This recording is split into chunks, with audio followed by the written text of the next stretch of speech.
Nice. And there were two big windows, actually two in each side, overlooking 91, the tops of the roofs. It was beautiful. When was this? When I was in the hospital. When were you in the hospital? I didn't know. You don't read the emails that Ken That's not right. I was in for a weekend, When? not this past weekend. Procedure? You were having a procedure or something? Shortness of breath. Okay, if you must know, I do, I must. I went 97 years without a ticker problem. I can't complain. I got one now. That's all right. But I feel better now than I did. That's all that matters. Hugh Nager, check him out, and You'd Denise. be shocked that he was right across from the nurse's station. Poor girls. Drove him crazy. They drove me Pushing crazy. his butt. Yeah. Right. Little kids In there. comes the 25-year-old. Shut you off. Oh, Hey, here are. Well, I I think checked we you treated off. them good. check off Bob Cohen. Oh, boy. How about Helen? Not here yet? Robert Cohen. It's a pleasure to see. I think you're supposed to be out there. I'm not here for you, I'm here for him. He always insults me and I love him. No, we walk out on you, insult you. Robert, could Coming you, back. You have someone say?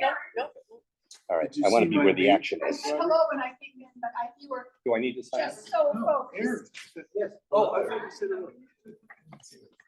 Well, first and foremost, I want to thank you for coming, particularly to a postponed meeting. I think all of you are aware that Saul was a little under the weather a few weeks ago, and so we had to postpone the meeting until tonight. But as you can see, he's a picture of health. And he's here to talk about probably his favorite subject, and that is white fragility. Diversity, equity, and inclusion, which has become a focus of the town, one of many focuses on the town, but certainly one of the more important focuses of the town. So you know, my name is Mary Beth Bergeron. I'm the chairman of president of the Long Meadow Adult Community Center Fund, a nonprofit that was started to support programming here at the center. We support anywhere from 15 to 20 programs a month. Some of them are great fun, like this afternoon, we had Floyd Patterson here, one of 4 or 5 programs that we sponsored this month in recognition of Black History Month. So tonight we have with us not only Saul, who is clearly an advocate of the topic at hand, but also Bill Johnson, who happens to be a member of the board of LACCF. So, and he certainly has a different perspective on the subject that we're going to be talking about. Unfortunately, I apologize up front because this meeting was changed. I also have another commitment tonight in the conference room, so I'll be scooting out of here in about 5 minutes. Not because I'm not interested in this subject, because clearly I am, but because I've double booked tonight. So thank you so much for coming, and I'll turn it over to Saul Feinstone in case you don't know who he is, and Bill Johnson in case you don't know who he is. And Aaron over here, I believe, is taking minutes. I'm trying to record it. You're trying to record it. Okay. Did I do an adequate job, Bill? Did a favor. Okay, great. Thank you, Mary Beth, and thank you for coming. Yeah, you aren't the only one. We may adjourn when. It only takes 8 minutes to get there, so you Right. can stay, we're going to. 8 minutes? I'm teasing you. Jerry Camerata. Got it. I don't think he's on the list, All right, I'll write it down. You better give you his. and I have his email. I do expect 1 or 2 others at least. Thank you all for coming, even though there's so much going on in this town. You'd think we were in Broadway, but we are not. We are here at the Adult Center. I too am a member of LACCF. That's true, he is. And I'm so happy to be here. I'm so happy to be anywhere.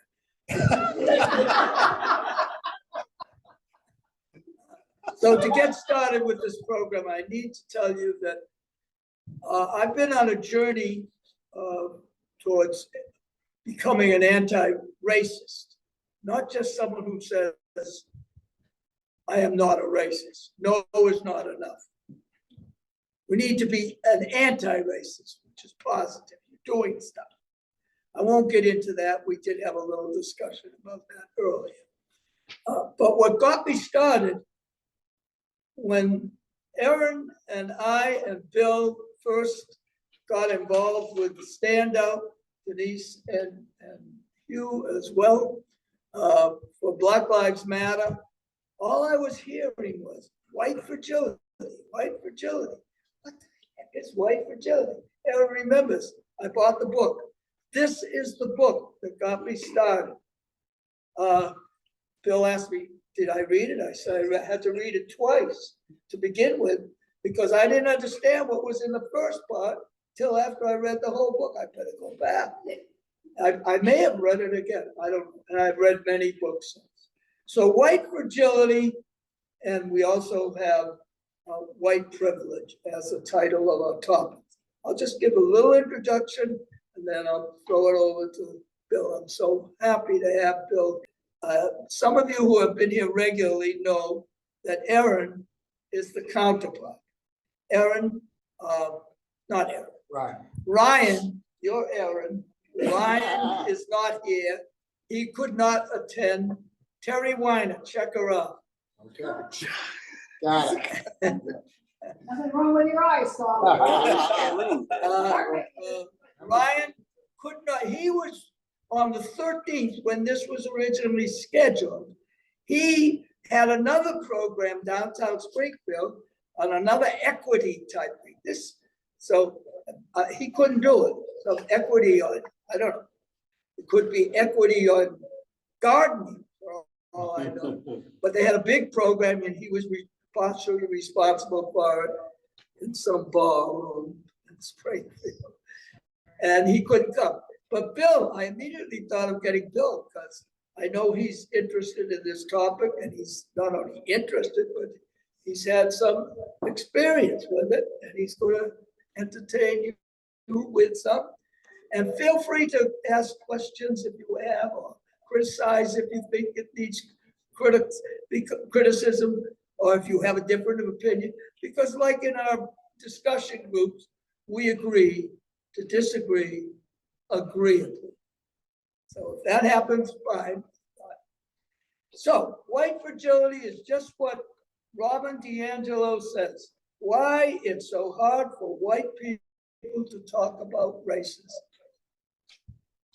And it's a problem that people are encountering now more and more, and we're beginning to open up, but it's not universal yet. White fragility. Some people will not admit that they have implicit racism based on the fact that they grew up having racist positions and still probably feel it. She says, and by the way, Robin DiAngelo is a white woman, and she was for a while a professor at Westfield State College, or whatever it is now, Westfield University. And she's been on the circuit. I've seen her on television. She's been with the master of, I think, of anti-racism, and that's Ibram X. Kendi. It's on the list of the sheet that I gave you. He wrote How to Become an Anti-Racist. Those were some books that I recommended relative to one of the earlier programs. Okay, and as far as white privilege goes, I'm just going to read to you maybe two or three ways in which Peggy McIntosh, who I was told was the master of this issue, he tells me she's a counterpart of mine, age-wise. So And commitment-wise. and absolutely, and so this was recommended. This list was recommended by someone in our discussion, and we are we who are white, regardless what our ethnicity is, we are white, and we are in the master master race, actually. We are the dominant race, that's the term. White. You are privileged because you're white. There are things that a white person can do that black people cannot do in the same vein. They do it, but they don't get treated the same way. And I think probably you all realize that. Just to give you a couple examples. She says, I can, if I wish, arrange to be in the company of people of my race most of the time. It's probably not so. If I should need to move, I could be pretty sure of renting or purchasing housing in an area which I can afford and in which I want to live. Hard time for black people to do that when they wanted to move to the suburbs and were redlined out. And one more example, and then she lists a whole lot. White privilege, unpacking the invisible knapsack, and some notes for facilitators. We're not using her notes for this program tonight, but that's helpful. And the third one, I'm just going down the top three that are listed, and that they're not prioritized. She just listed.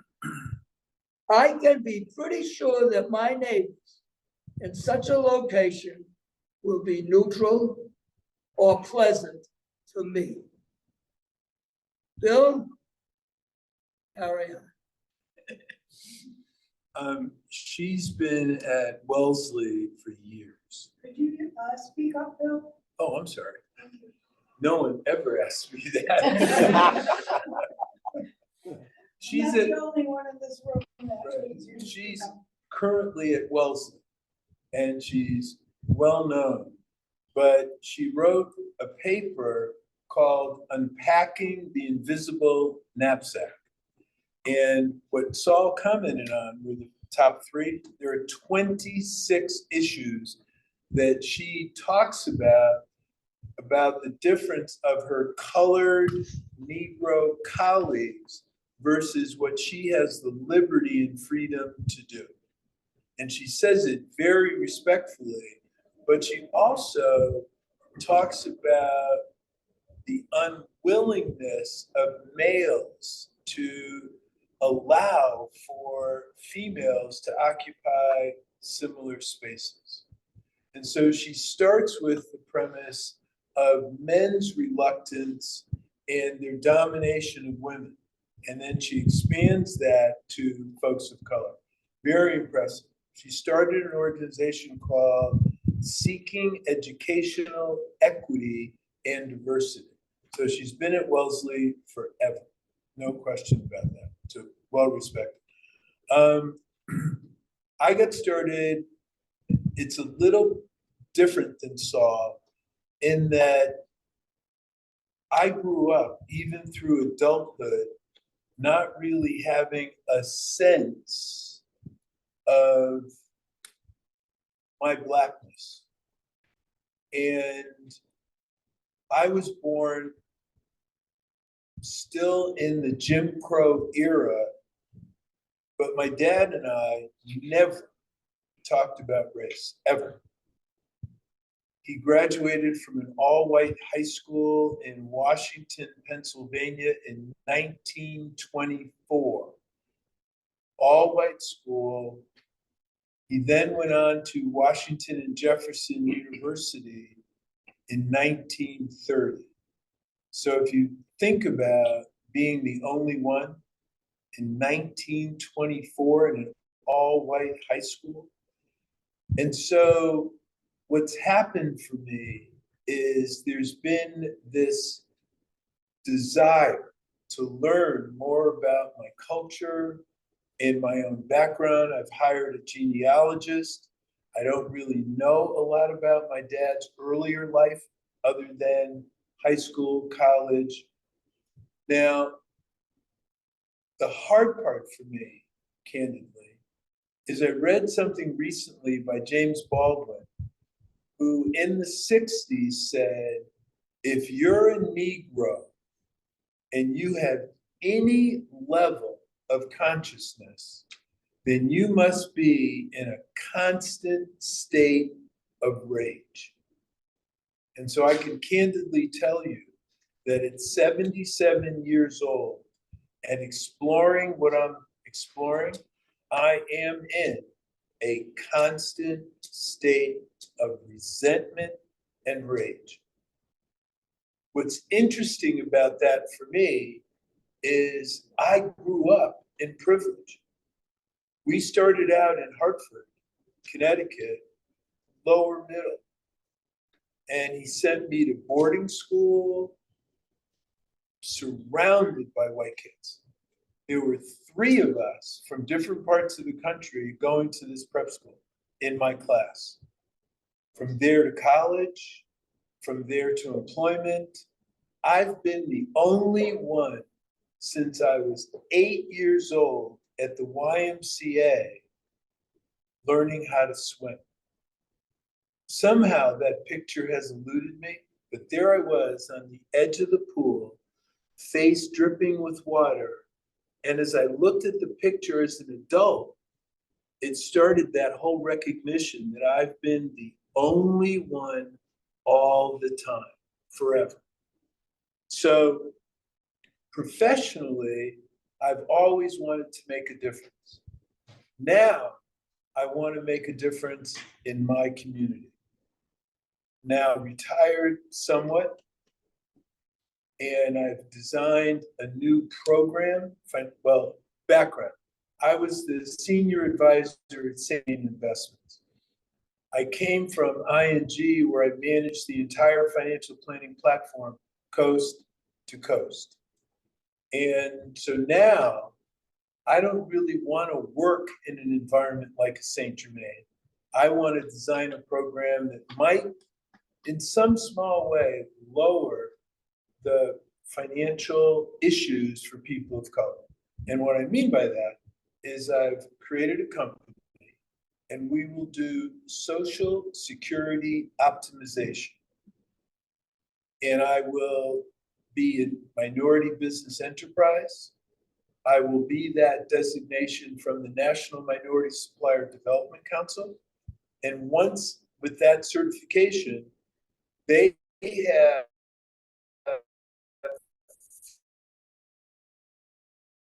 52 years ago designed a certification vetting program for corporations and institutions who want to hire Latinos but don't want to do the vetting themselves. So they look to the National Minority Supplier Development Council to do the vetting, and now I can call BayPath, or I can call Bay State, or I can call whomever, and their first question to me is going to be, do you have your MBE certification, Bill? Oh, gee, I don't. Well, go get it and then come back. So I'm very excited about it. But once again, the sole driver is to make a difference in my community. So I'm going to embarrass someone in the room right now because he's part of what I want to do tonight. Months ago, someone came in to use the facility and they dropped their credit card on the floor.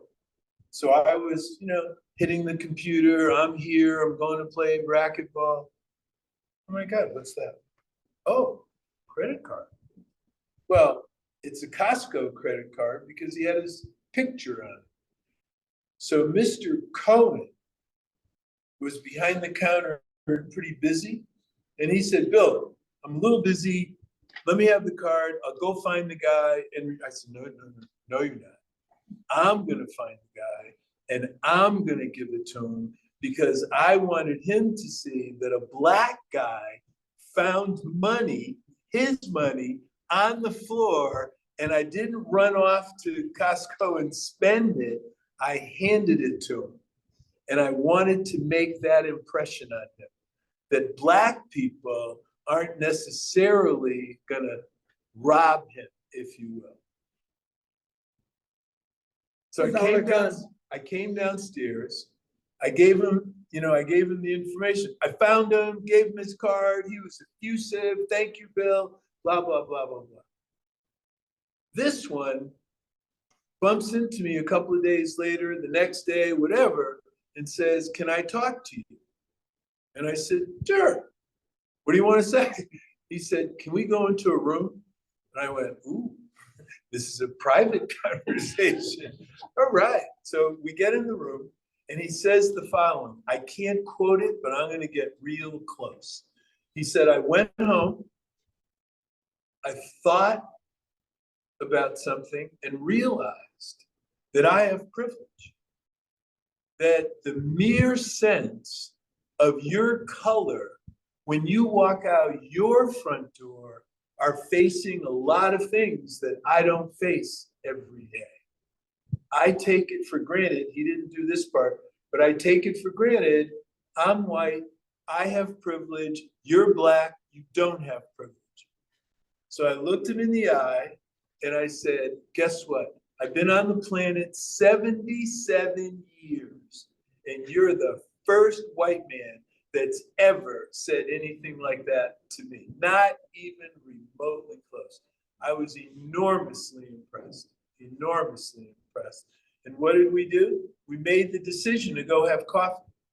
We made the decision to have coffee a second time. We made a decision to have lunch. We invited our wives to go out to dinner. But that's what occurred out of him saying, "I have privilege and I get it." And no one has ever said that to me before, ever. And Bob doesn't want to acknowledge him, that's not who he is. But he thought it was important to share with me that he got it. So I'm gonna ask him, he may have something he wants to say, he may not, but that's Bob Cohen. I That's just want to say, I'm not surprised. Anything you want to add to that, Bob? I think the way I stated it was that when I walk out the door, I'm invisible. Exactly. And when you walk out the door, you're not. I'm not. You're right. And so consequently, I wish I could remember the lady's name. Wait, it's here. So I read the book that you recommended. Peggy McIntosh. Okay, thank you. The things that she lists, which are, it's 26, but it was bigger before. Right. She condensed it. I don't remember why. But all of those things have to do with her, we can call it privilege or invisibility. Right. She's just a white person. Right. She just lives in a world of white people. White people don't notice other white people because that's who they are. But when black people are out, white people notice them. Oh, yeah. Other black people notice them, although I can't speak to that exactly. Right. So it's a question of the privilege comes from being invisible, and you don't even realize it. Right. Exactly. I just walk out the door. Nobody. Right. Black Nobody person questions- walking into a shop is quickly recognized. by Exactly. The manager, the owner.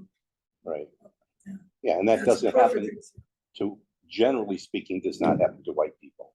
Right. And they don't think about it. It's not there. It's just all day long. Go ahead. Well, we're talking about something that's systemic. Learn this. We've learned this as She can't hear you. we've learned this as a community. This is kind of systemic, the fact that, you guys made that connection is awesome because that's the hard talk. That's the saying, hey, you know what?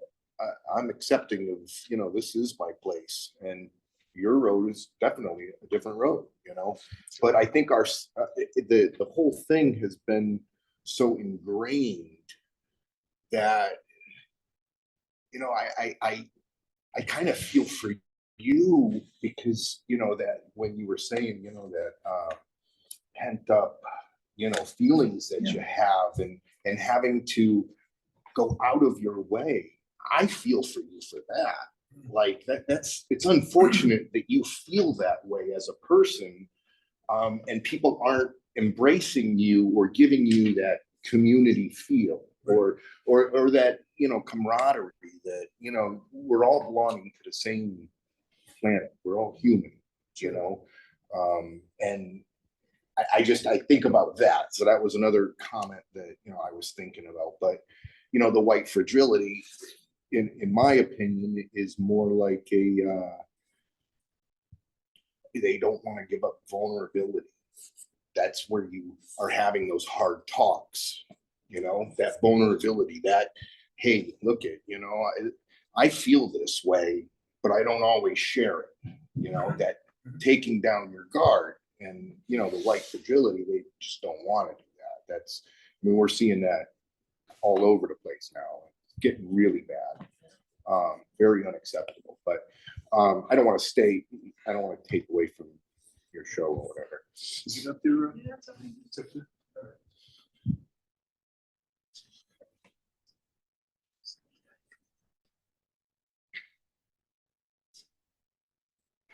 So I can see.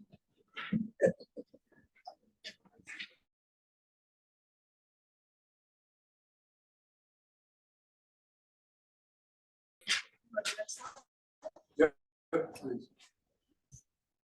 I work as a team all the time, and I'm very comfortable in front of the room, very comfortable. And I've done quite a bit of this, not this, but just in general, business-wise, whatever.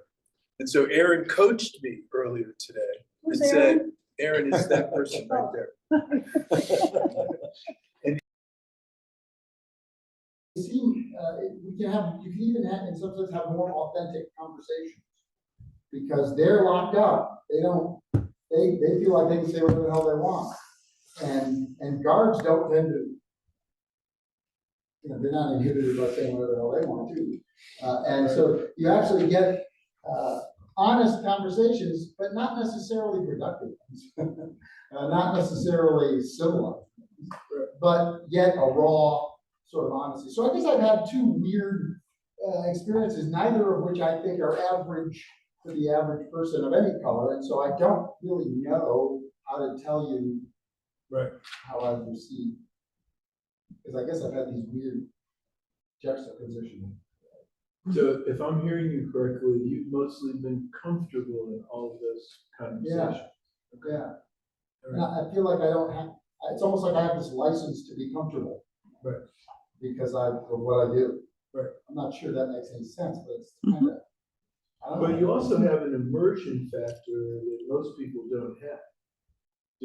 White person goes off to work, they don't have the relatedness that you have with people and students and colleagues and professors.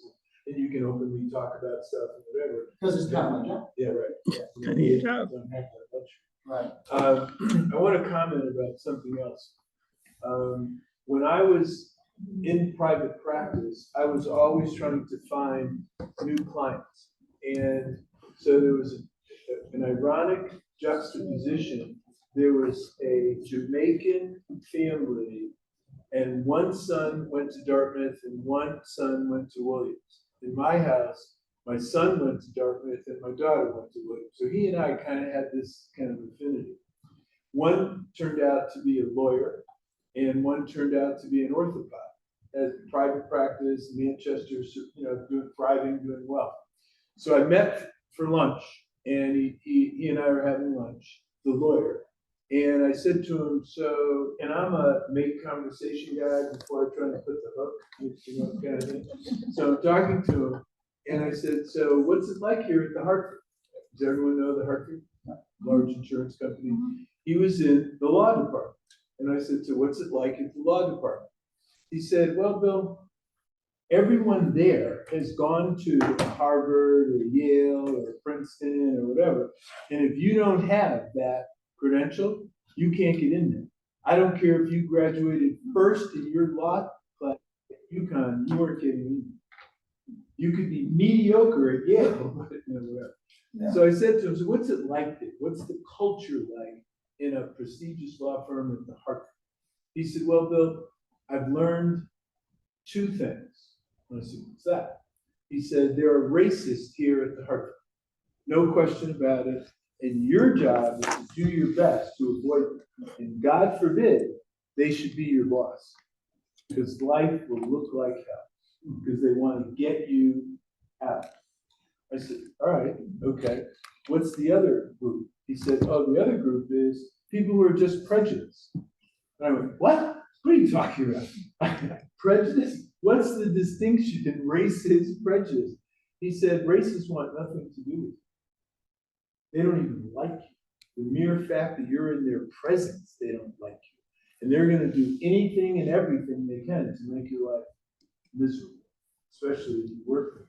I said, all right, so what about the prejudiced people? He said, oh, that's easy. They'll have lunch with you. They might even on weekends play golf with you. They might even get together as families.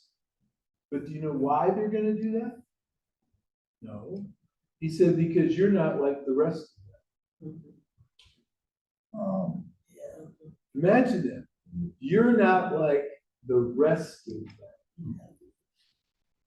And And white people have all had that thought.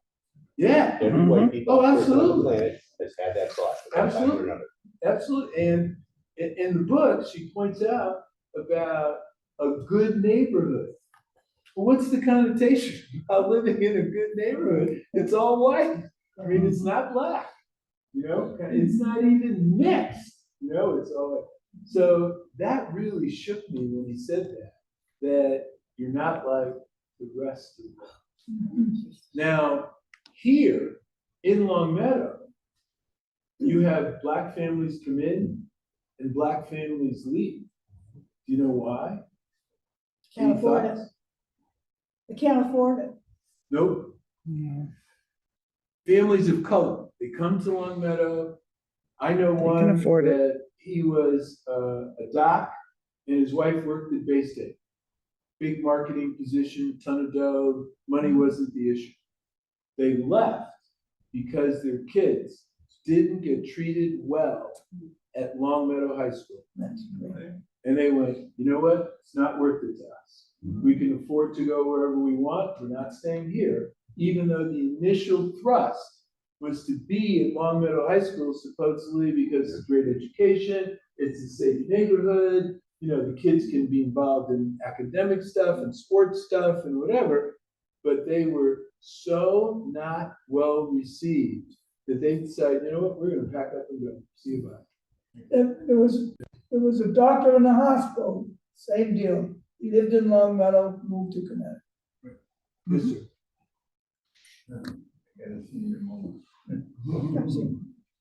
Oh, the mayor, the former mayor of New York, it was a Blasio. Yep.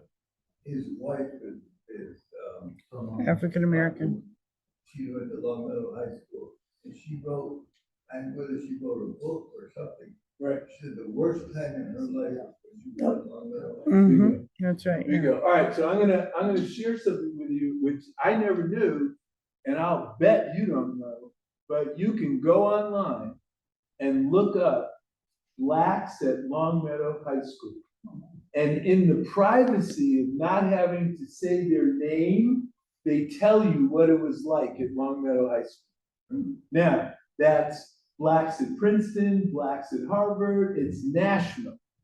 Blacks at Williams, blacks at Dartmouth, and they unload because they're now alums or maybe even current students where they share just as candidly as possible what it was like for their 4 years at Princeton or their 4 years at Dartmouth or Colgate or wherever. I had no idea. And my son-in-law went to Choate Rosemary, from there to Williams.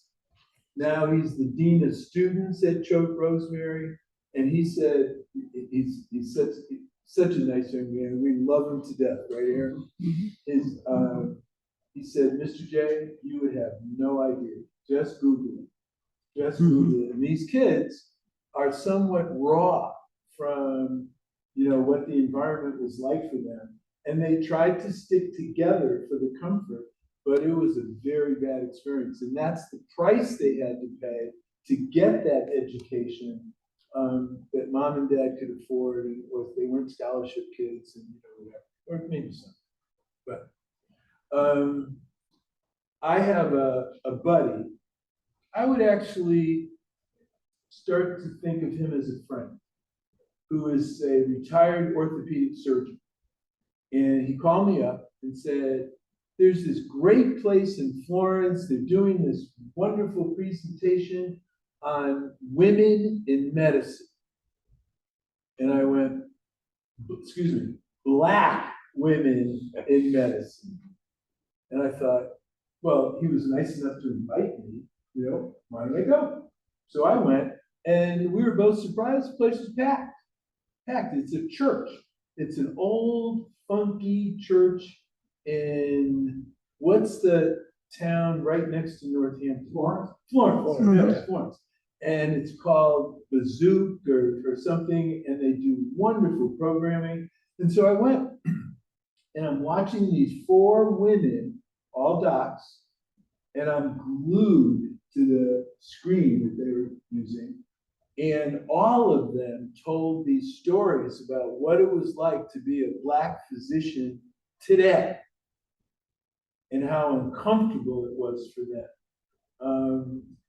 And I thought, wow, you've spent all this dough, you've worked hard, you've studied hard, you've graduated, now you're in a hospital setting, and this is what you get. You're the only one in a surgical unit or whatever, and they've had to fight through that pressure. One of them actually has decided to stay in medicine, but she's going to go into private practice. She doesn't want to be in a hospital setting. And you can let your imagination run wild with that, because most of the people in hospitals with responsibility are white males.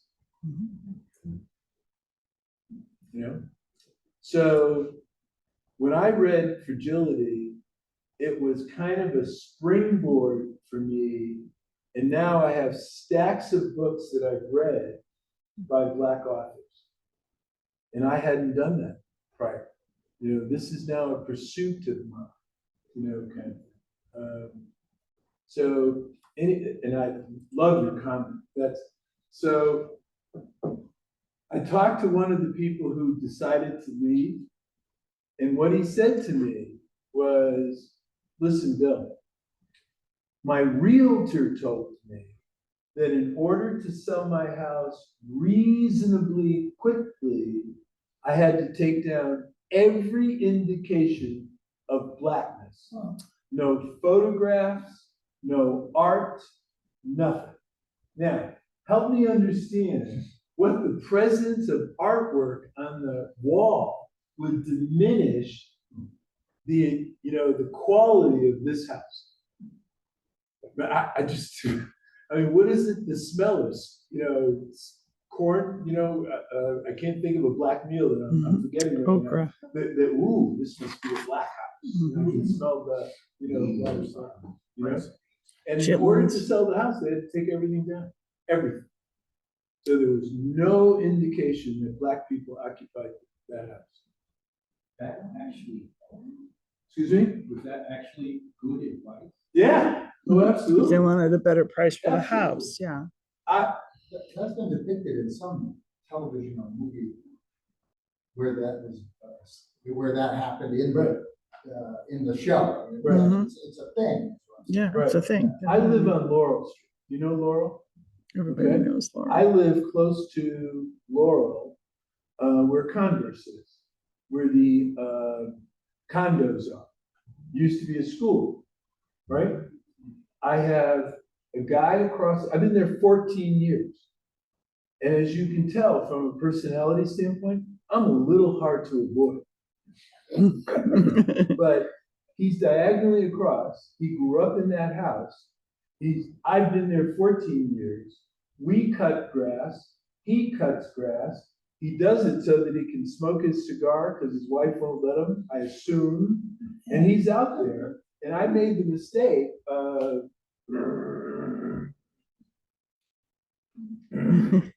oh, he didn't wave. He probably didn't see me. He saw me. 14 years, he's never said hello to me. Really? Help me with that one. 14 years, never has said hello to me. Now, let's be honest, this is not an equal opportunity purchase. We had the dough, we maintain it. I have more people working on my lawn and whatever than he does. But has he ever extended himself? Other people have come across the street, hi Bill, welcome to the neighborhood, nice to see you. You know, oh, your wife, you know, that kind of stuff. 14 years, he's never said hello. Okay. I will. That's true. Also, not exactly friendly. How about the person that thought you were a gardener, working for the house that you live in? All right, so this is a very cute story. We have a dog. We have a golden doodle, and we walk her every day in Bliss Park so she can get her business done and socialize a little bit, right? Even though we have a place we send. So we're walking through, and you get to know people. You know, hey, hi, job, you know, it's very quick. You know, it's in passing. You know, it's not like you carry on a long conversation. And so there's a wonderful gal who is single but older, and she walks her dog that also happens to be a golden doodle. So we've created this relationship. And so New Year's Eve almost, we're walking through, and I thought to Erin, we should invite her. She's single. We have a big holiday party, right? So I yelled to her, I won't say her name, New Year's Day, we're having a big party at our house. Please come. She didn't come. So we saw her subsequently later, and she tells this story. She said, I thought you said New Year's Eve. So I went to your house, parked in front, looked in the windows, all of the windows, went all the way over to another part, looked in the windows. I thought, maybe it's tomorrow. So she came back, and now all the cars are there and people, she's looking in the windows again. And I said, so why didn't you come in? She goes, well, I wasn't really dressed and the whole thing. And then I unloaded on her. And I said, so picture me, 8 o'clock at night, looking in your windows like this, and how long would it take before I heard, you know, that kind of thing. And she went like this. Oh my God. You know, the world we're living in. You know what I mean? And rightfully so. You don't want someone peering in someone's window, you know, whatever. But the juxtaposition is she could easily get away with it. Oh, it's a white woman looking in the window. It's a black guy looking in the window? Come on. Are you kidding? I mean, there's no choice there. Absolutely no choice. But it is what it is, you know? An example that I use about white privilege, talking to students or whatever, is that over my adult life, I have had occasion, not a lot of occasion, 2 or 3 times when I had disagreements with police officers. Mm-hmm. And in those disagreements, I had never had any sense that my becoming angry and maybe shaking my finger or, you know, speaking like, never did it occur to me that I was going to be arrested. Wouldn't go behind you. Correct. Never did I worry that they were going to shoot me. Never did I. And of course, I know, of course, that would not have been the case if I wasn't, you know, heavyset white guy. And so that's my comfort level, my confidence that I could yell at a police officer and not even be given a ticket for it is a very clear, you know, realization that for reasons as simple as I happen to be white guy, I can sort of traffic and things, I can take things for granted that obviously I wouldn't or versus Colorado. I mean, there's a lot of grades of privilege, and I find that students, I don't know, sometimes that doesn't do the trick. I always thought that as a pretty stark example. Yeah, I probably getting students to. I think that is a really clear example that I often get students to sort of, it doesn't work, and don't get it. I'd be curious how I could give them a more vivid example. Yeah.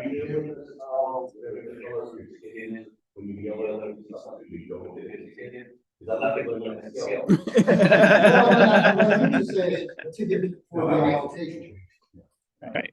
So, and you don't have to respond, but Leslie and I had a conversation in my driveway. Susan, had a conversation in my driveway on Sunday. And she said she also read, right? Yes. White Fragility. Yes. And she made a comment that, and I didn't challenge her, that here's the article that she wrote, Rob wrote, that then turned into this. And if I remember correctly, you said that there's a lot of redundancy here that isn't in here. Is that Yes, correct? yes. Tell me more about this. Your feelings about reading the book. I was frustrated to death with the book. I hated the book. I was in a book club and we decided that we were gonna read it based on somebody wanted it read. And so we were reading like 2 chapters every other month or something. That was the intent. Oh, I don't do well with that. So I read the whole book and was like, oh, I didn't like it at all. And I really, I said when I went to the discussion room that I think this is a 2,000-word paper that got stretched into a book so she could make some money. And then it's ironic, but I was chatting with a black friend of mine from Florida earlier today. And I was talking about coming to this, I'm planning to come to this meeting. And she said, oh, did you read that book? I found it highly insulting to both white people and black people. And she puts herself out as the local expert who knows everything and is the only one who can judge whether or not somebody else is meeting the criteria. And I thought that was exactly how it was. interesting. Yes. Whoa. And I haven't read it. I'm listening to it. It's Twitter. Yeah. Oh, no, you're not. No. Because he didn't mention this book. How did he not mention it? In 1940, the Springfield School System set up a program exactly what you say, anti-racist taught in the school. Wow. And we can look it up. Well, you can look it online, but it's part of the paper. Right. Well, I hear what you're saying. I read it because I wanted content, I wanted to hear what she has to say. Frankly, I didn't see her as the resident expert. What I did see was a great white woman willing to shed light on something that I think is critically important. And whether she made money or didn't make money, my concern is that white fragility exists, and I'm going to follow in the footprint of James Baldwin and tell you or anybody else that I am enraged and I will not resist the urge to tell you about yourself. Not in a demeaning way, but I think it's a topic that has to be front and center. And the hard part is, Susan, that there are DEI programs throughout corporations today, but it's kind of a lip service because the person in charge doesn't really believe it, Right. doesn't come to the meetings, says you have to go, but doesn't participate themselves. And I agree with the topic 100%. Good. I just don't like the Oscar. No, I did not. Maybe, Yeah. maybe, yeah, because I can deal with 2,000 words. Susan said to me, I'm glad you like the book. It isn't that I like the book. It's the fact that I was introduced to a topic that I had not been aware of. And Erin vouched for that because I kept telling her, what is white fragility? You know, it was a blank word. before I read the book. And that's why I had to reread it to understand what you were talking about. And when I talking about liberals, the liberals who were in her group having this discussion that she was hired to do were the ones that gave her the most trouble. No, No, what's very interesting about where I am. And I'm a liberal. Is, let me say one more thing. I was always dry cleaning, and I knew the owner of the dry cleaning was very, very successful. And you know, you walk in with your stuff, and there were like 6 areas where you could, you know, here. And I'm way down the end, and I look over, and there's this elderly black woman arguing with the person who was gonna do the intake. And so I thought, you know what, I'll help you. So I go over, and I go, hi, I don't know, can I help you? Young man, I don't need your help. I'm 84 years old. I'm not saying do anything I want. You need to get out of my face. And so she conducted her business, and she was then coming down the stairs, walking with a cane. The parking lot was over there. She was walking to the bus. From the bus that would take her to Hartford, because the driver was in West Hartford, which meant she had to take 2 buses to get home and still walk with her cane to her abode, whatever. So I convinced her, I drove up next to her, and I convinced her to get in the car. I said, I'm not gonna bite you, I'm not, you know, because I value wisdom. But what I got from that is I will have no reluctance ever in my life again to not engage you in a way that might make you uncomfortable. I'm not gonna do that. We feel obligated to do that, to make sure you're okay, but I'm not gonna do that. I've gone through all the reconstruction and black codes and all that stuff. You hung us.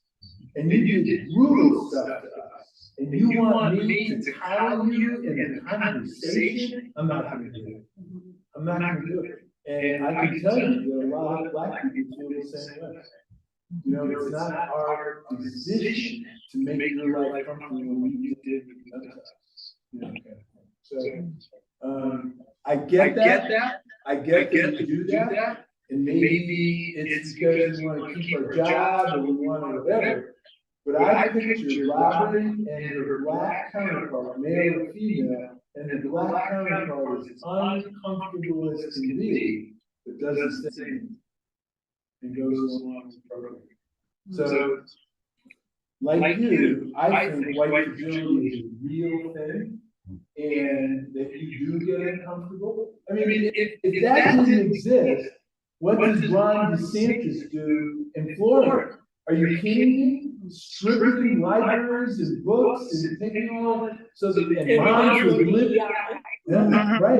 Moms or whatever. Are you kidding me? She has a threesome with somebody as a married woman, and she's adopting all of this. Oh, I want to do without teacher or something. Please. Sure. Are you familiar with, or is anybody here familiar with what's going on in Southwood High School? Yeah, I saw the news, because I'm not as familiar as I probably should. What is it? So there was accusations of racist bullying, but the school, and neither the school nor the police has actually talked publicly about it, even though their policy requires transparency. So it's an interesting issue in the sense that the school is claiming to have dealt with it, and they aren't even following their own policy, which would have included a public statement about what happened. And as far as I know, so far the principal or school officials indicated it's a matter of privacy, which I don't know. So we don't know. The news, the reporters that I saw, they don't know yet.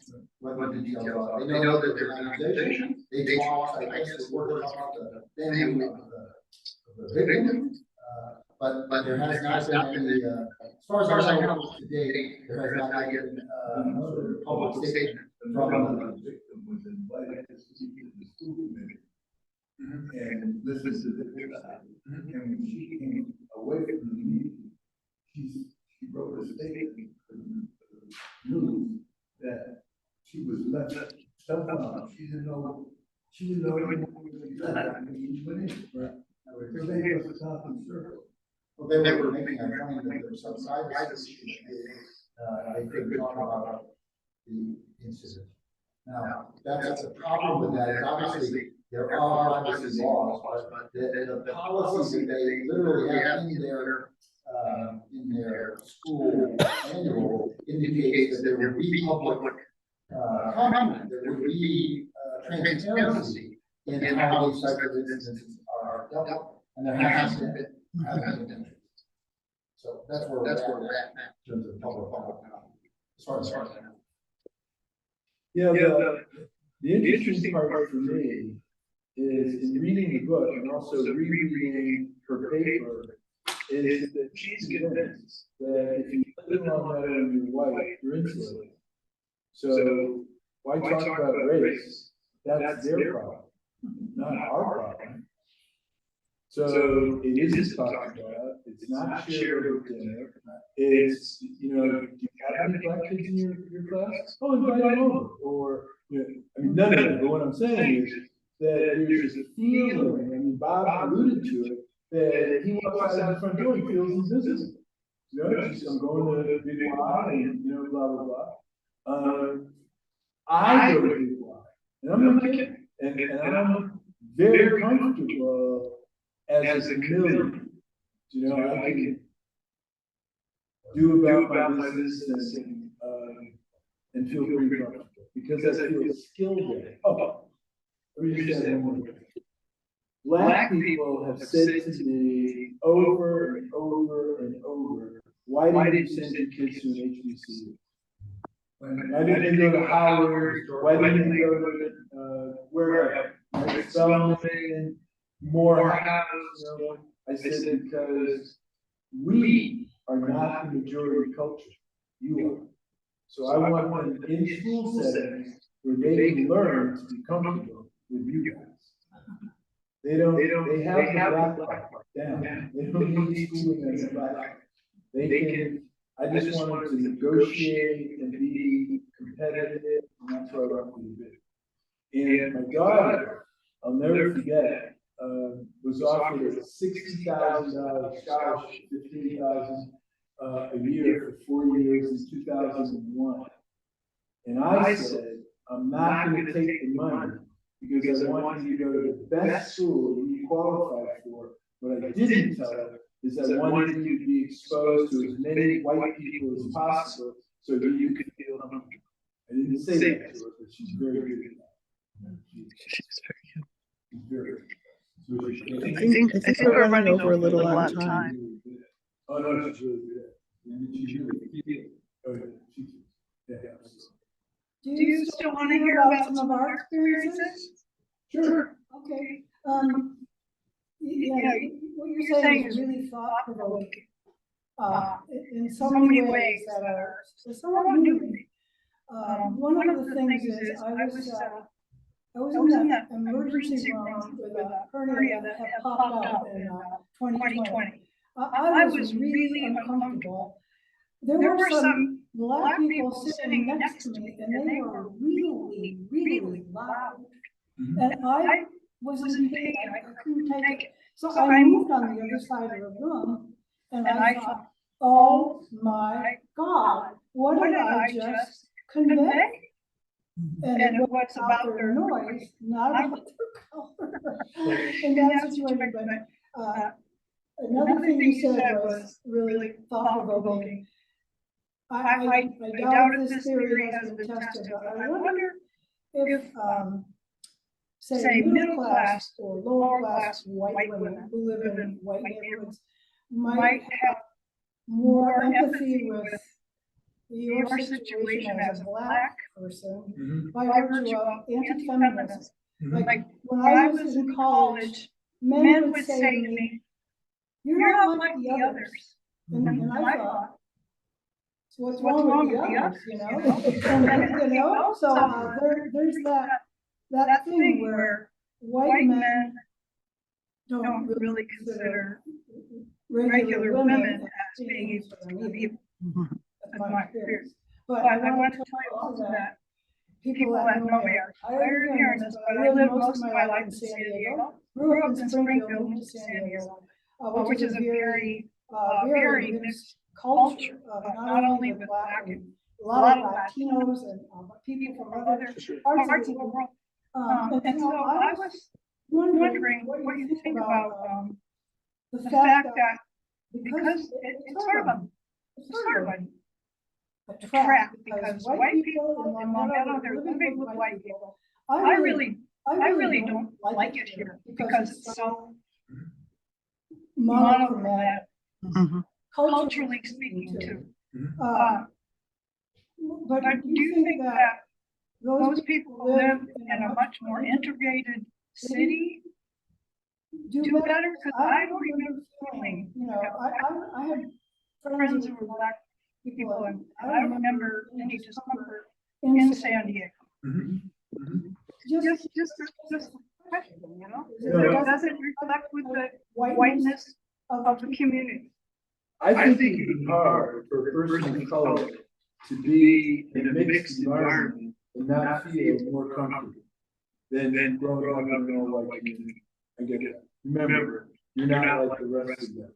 All right, so here are the phrases that white people say that annoy us to no end. You ready? I don't see color. That couldn't be more insulting. When you say I don't see color, the only thing I want to do is go.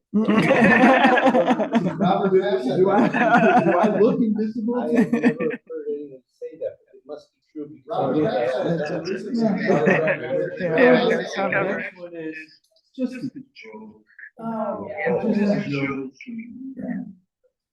All of us, I worked hard for everything I had. Really?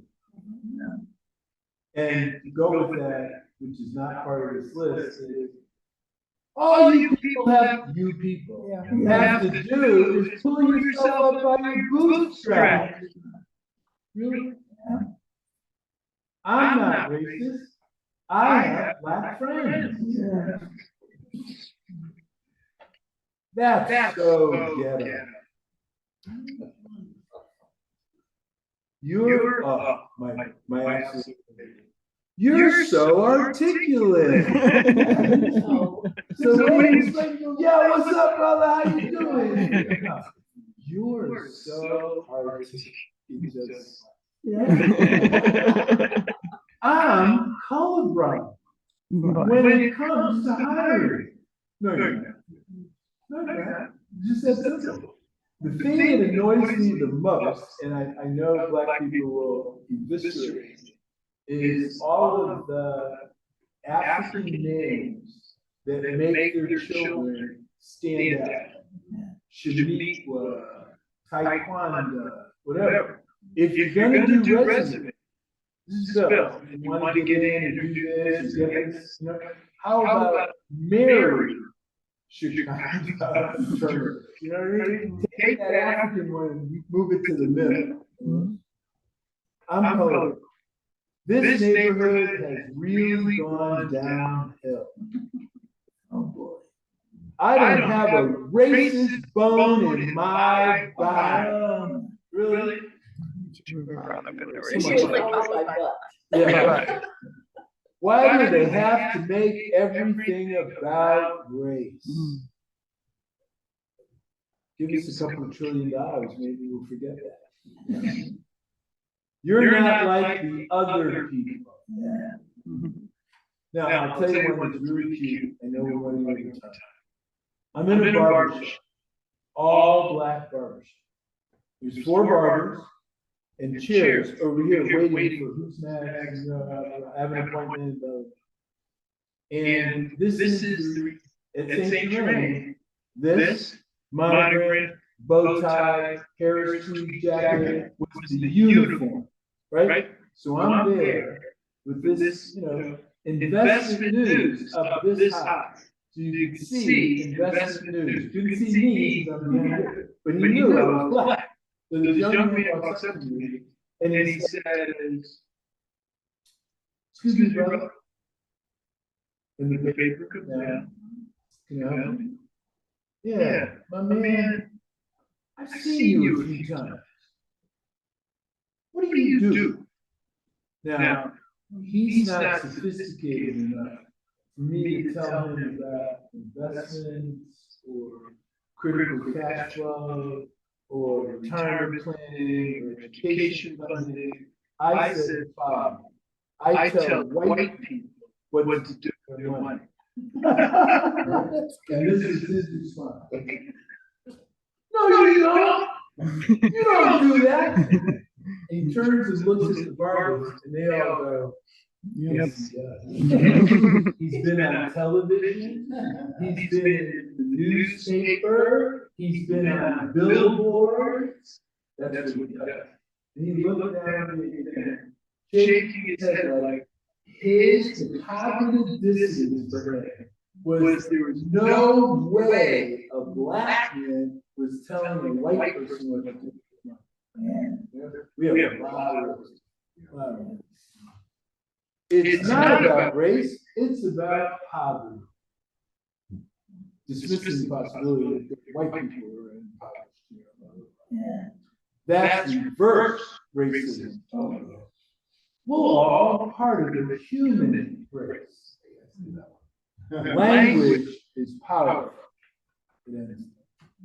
Thank you. Thank you.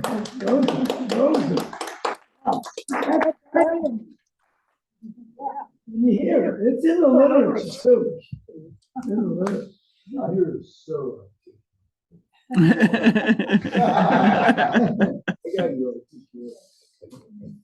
Articulate this. Right, articulate.